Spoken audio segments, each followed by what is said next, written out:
hanya di jalannya, tetapi juga kita melihat bagaimana di rest area.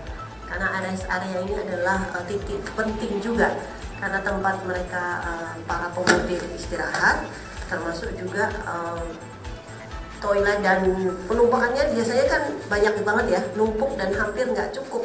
Desak-desakan, tetapi juga masalah keselamatan, masalah keamanan itu juga menjadi concern kita juga. Nah, kita lihat teknologinya luar biasa, ya, keren banget teknologinya. Memang tadi menjadi pertanyaan saya, kalau lihat teknologinya mulai dari hulu ya, Pak Dirut ini bersama-sama dengan Pak Dirut, mulai dari hulu sudah dikelola gitu ya, sudah dikelola. Tetapi memang kalau orang namanya Lebaran itu memang banyak banget, loadnya memang banyak. Jadi harus ada strategi yang lebih detail lagi untuk mengantisipasi supaya tidak numpuk. Begitu. Hasil pemantauan sementara ini kan berarti yang dilihat termasuk ke traffic atau seperti apa, dan mungkin update sementara ini Bu yang didapatkan dari komisi sendiri, mungkin berapa banyak kendaraan yang sudah meninggalkan wilayah Jakarta dan sekitarnya, mungkin Bu, atau seperti apa itu? Kalau kita lihat tadi hari ini sudah mulai one way ya, beberapa parsial gitu ya, parsial masih one way. Tadi kalau kita lihat tadi baru kita lihat itu di gerbang Cikampek sudah satu jalur, satu arah, semuanya ke arah Jawa semua. Dan tercatat sudah hampir berapa? 1 juta lebih kendaraan yang sudah meninggalkan Jakarta. Itu belum puncaknya. Diperkirakan besok, malam ini dan besok itu puncak arus mudik. Begitu. 2 juta lebih, 2 juta lebih. Mudah-mudahan aman. Ini tidak hanya di jalannya, tetapi juga kita melihat bagaimana di rest area.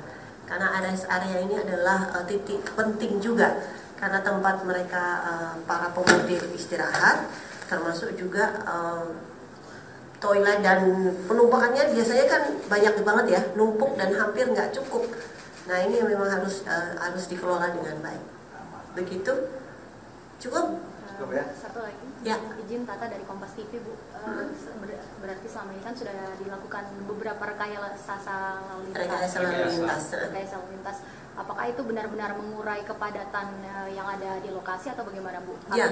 Kalau sampai beberapa pengalaman dan hari ini pun juga sudah ada rekayasa juga, itu sangat mengurangi kepadatan. Memang mengalihkan sebenarnya, karena kalau di jalan tol lagi satu jalur itu biasanya di arterinya agak padat begitu. Nah, tapi ini makanya harus ada, gak bisa sendiri tentu.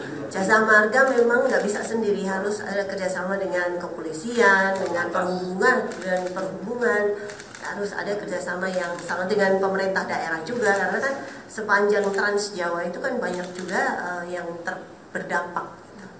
Mungkin tadi kan juga meninggalkan Jakarta itu kelasnya ke arah mana saja ya, Mbak? Terus juga ke Jawa Timur, Jawa Tengah, sebagian besar Jawa Timur, Jawa Tengah, Jogja. Ya, juga diprediksi kalau misalkan di tahun ini itu tingkat pemudik itu akan menurun. Ini apakah sudah dikatakan juga dari Jasa Marga atau seperti apa, Mbak? Prediksinya menurun, tapi ternyata realisasinya naik ya, Pak ya. Naik 3 kali lipat, berapa tadi? Naik, tetap naik.